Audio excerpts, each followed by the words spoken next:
Students, ऐसा है कि हम ऑर्गेनिक केमिस्ट्री पढ़ रहे हैं, लेकिन वो ऑर्गेनिक केमिस्ट्री की वीडियोस ज़्यादा लोगों तक नहीं पहुंच पाई। ज़्यादा लोगों ने इसे वॉच नहीं किया। इसलिए नहीं किया क्योंकि एक पॉपुलर फेस नहीं है मेरे पास जो कि स्टूडेंट्स जिसको पहचानते हों, या ऐसे कोई कमेंट्स हों जो कि आपके अपने ही स्टूडेंट्स जो मौजूद हों वो करते हों। ऐसे कोई स्टूडेंट्स भी नहीं मेरे पास। जो भी व्यूज़ आ रहे हैं वो ऑर्गेनिक हैं, ठीक है, पॉपुलैरिटी नहीं है। लेकिन ऐसा नहीं है स्टूडेंट्स कि हम अच्छा पढ़ा नहीं सकते। आपके पास सामने पॉपुलर फेस नहीं है, लेकिन टीचिंग अच्छी हो सकती है अगर आप लोग गौर करें। आप लोगों वीडियोस जाकर देखिएगा। कोशिश की है बहुत कि आपको समझाया जा सके। अब ऐसा है कि हम एमसीक्यूज करने वाले हैं fundamental principles of organic chemistry. यहाँ लिखा हुआ है। खैर, मुझे ये पीडीएफ मिला। जब मेरे पास कम्युनिटी बढ़ जाएगी तो मैं और मेहनत करूंगी। अभी भी मुझे बहुत टाइम लग जाता है इन सब चीज़ों को सर्च करने में और वीडियो रिकॉर्ड करने में, एडिट करने में। अच्छा students, fundamental principles of organic chemistry का आपको आंसर कुछ नजर आ रहा होगा। टॉपिक्स हमने कुछ पढ़े हैं, तो हमारी कोशिश ये होती है कि टॉपिक्स पढ़ने के साथ जो है ना हम उसकी प्रैक्टिस भी कर सकें। लिखा हुआ the state of hybridization of carbon atom in methane. अच्छा, state of hybridization of carbon atom in methane. Hybridization का टॉपिक मैंने नहीं समझाया है। अभी कमेंट में आप लोग बता दिएगा आपको समझना है, अदरवाइज मैं आंसर जरूर समझा सकती हूँ। ऑलरेडी आप लोग का 1 मिनट मैंने वेस्ट कर दिया है। जल्दी से अब हम करते हैं इसको।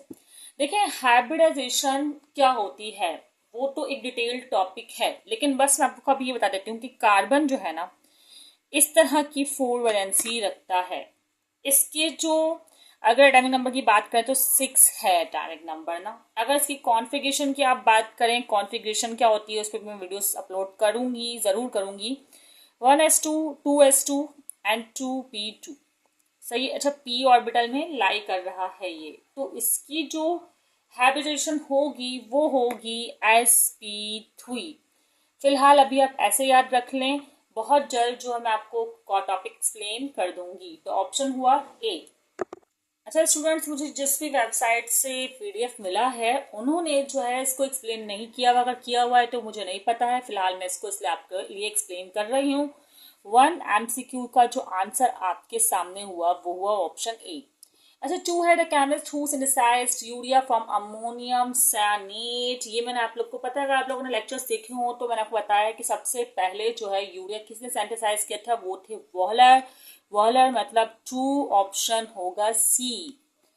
विच set of hybrid orbital has planar triangular shape. अच्छा, इसमें हाइब्रिडेशन से टॉपिक ज्यादा आ रहे हैं और मैं पहले एमसीक्यूज करवा रही हूँ। हाइब्रिडेशन का टॉपिक मैंने नहीं करवाया है, मैं करवा दूंगी, ठीक है। फिलहाल यहाँ पे कह रहे हैं कि वो हाइब्रिड ऑर्बिटल जिनकी ट्रायंगुलर शेप होती है वो कौन से होते हैं। अच्छा, आपको ऑर्बिटल्स की ना शेप्स बताती हूँ। जैसे कि जो एसपी, देखो 3 तरह के ऑर्बिटल्स है फिलहाल ना हमारे पास। sp, sp2, sp3। Just think that. अब जो sp होता है ना वो होता है इस तरह का, फॉर एग्जाम्पल ऑर्बिटल। जो sp2 होता है उसमें इस तरह जो डम्बल्स होते हैं, ठीक है। sp3, sp3 में एंगल सी, मैंने थोड़ा एंगल इस तरह का बनाया है। थोड़ा सा ये भी गड़बड़ है, एंगल को थोड़ा बहुत ध्यान देना होता है, लेकिन फिलहाल मैं आपको जस्ट समझाने के लिए बना के दिखा रही हूँ। तो इस तरह देख लें, थोड़ा टेढ़ा हो गया, ये नजर आ रहा होगा आप लोग को स्टूडेंट्स, सही है। अब आप देखें ट्रायंगुलर शेप तो इसकी है sp2 की, तो यकीनन इसका आंसर भी sp2 हुआ जो कि है ऑप्शन सी। तो 3 का आंसर क्या हुआ, option C. Okay students, answer की आपको वीडियो के एंड में वैसे मिल जाएगी। अब स्टूडेंट्स ऐसा है कि आपको एमसीक्यूज नजर आ रहा होगा जिसमें कहते हैं direction of CH18 C3H6 plus fragment is. सही है। कैटालिटिक ऑक्सीडेशन है आइसोमेराइजेशन है या सिंथेसिस है, क्विकिंग है। देखिए, कैटालिटिक ऑक्सीडेशन में ऑक्सीजन का यूज हो रहा होता है, पता है। यहाँ तो ऐसे क्वेश्चन में कुछ नजर नहीं आ रहा। आइसोमेराइजेशन तो आइसोमर्स होते हैं क्या C8H18 सेम मॉलिक्यूलर फॉर्मूला रखते हैं, नहीं रखते, तो ये तो आइसोमर्स हो ही नहीं सकते। सिंथेसिस तो क्या हो रही, सिंथेसाइज क्या हो रहा है, कोई चीज बन रही है, नहीं। ये ना ब्रेकिंग हो रही, मतलब एक तरह से कहें तो क्रैकिंग हो रही। क्रैकिंग मतलब एक अलग चेन बन रही है और इसके साथ फ्रेगमेंट्स बन रहे हैं ना। तो ये इसका जो आपके पास आंसर होगा 4 का वो होगा ऑप्शन डी, ठीक है। अब 5 की बात करते हैं। 5 में क्या है, 5 एमसीक्यूज में कहता है octane number is 100% in petroleum. देखिए ये तो आपको याद करना है, इसको एक्सप्लेन करने से बेहतर है, हमें काफी चीजें याद रखनी पड़ती है ना। तो आप याद रखें कि आइसो ऑक्टेन जो होते हैं वो 100% ऑफ पेट्रोलियम होते हैं, मतलब option D is correct answer for this MCQs.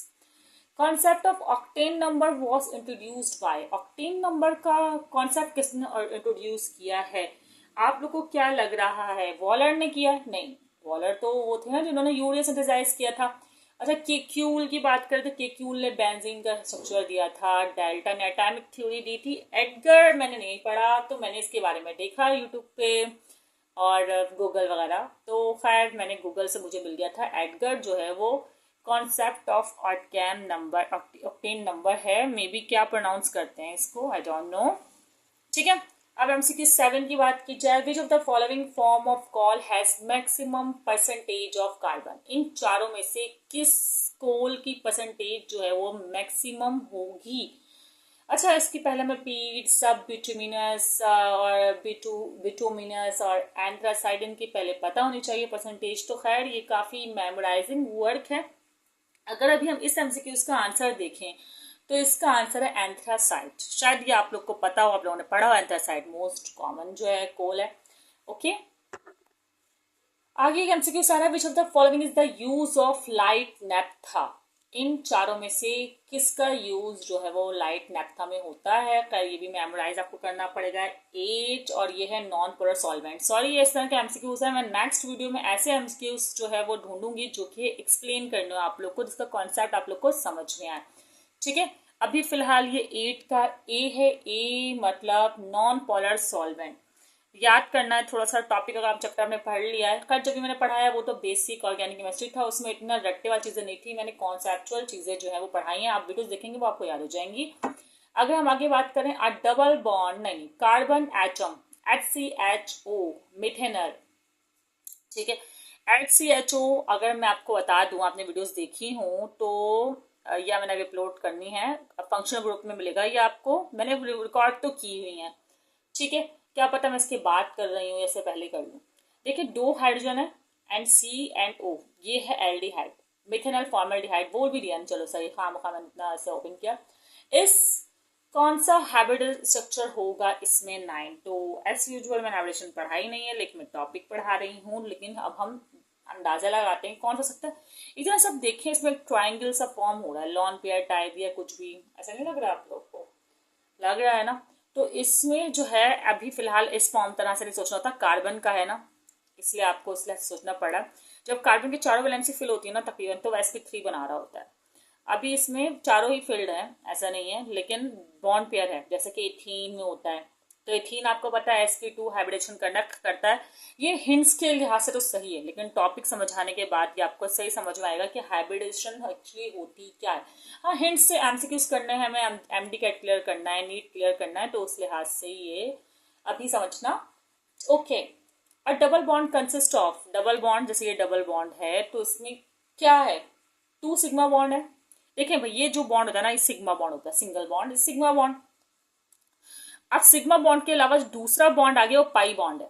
ठीक है, सिग्मा बॉन्ड के अलावा दूसरा बॉन्ड आ गया पाई बॉन्ड आ गया। अगर इसमें क्या कहूंगी मैं, भाई एक सिग्मा बॉन्ड एक पाई बॉन्ड है, या फॉर एग्जाम्पल 3 बॉन्ड होते तो मैं कहती एक सिग्मा बॉन्ड 2 पाई बॉन्ड, मतलब एक कंपाउंड में एक टाइम पर एक ही सिग्मा बॉन्ड हो सकता है। समझ रहे हैं आप लोग बात को? एक ही सिग्मा बॉन्ड हो सकता है, तो इसका मतलब ये है कि इसमें एक सिग्मा बॉन्ड और एक पाई बॉन्ड है, और अगर ट्रिपल बॉन्ड होता तो एक सिग्मा बॉन्ड 2 पाई बॉन्ड होते। तो इसका आंसर फिलहाल 10 का है बी। अब स्टूडेंट्स यहाँ तक आपको समझ में आ गया होगा। मैं कोशिश करूंगी इस पीडीएफ का लिंक जो है मैं डिस्क्रिप्शन में मेंशन कर दूं। वैसे तो वो एक वेबसाइट है, पता नहीं यूट्यूब अलाउ करता है, इस बात को नहीं करता, लेकिन इस पिक्चर तक वो नजर आ रही होगी, आप लोग देख लीजिएगा। बाकी एमसीक्यूज रहते हैं, अच्छे इंपॉर्टेंट एमसीक्यूज है, वो भी मैं जरूर समझाऊंगी, कमेंट्स में मेंशन कीजिएगा, दुआओं में याद रखिएगा। और वीडियो पसंद आई हो तो दोस्तों को जरूर शेयर कीजिएगा।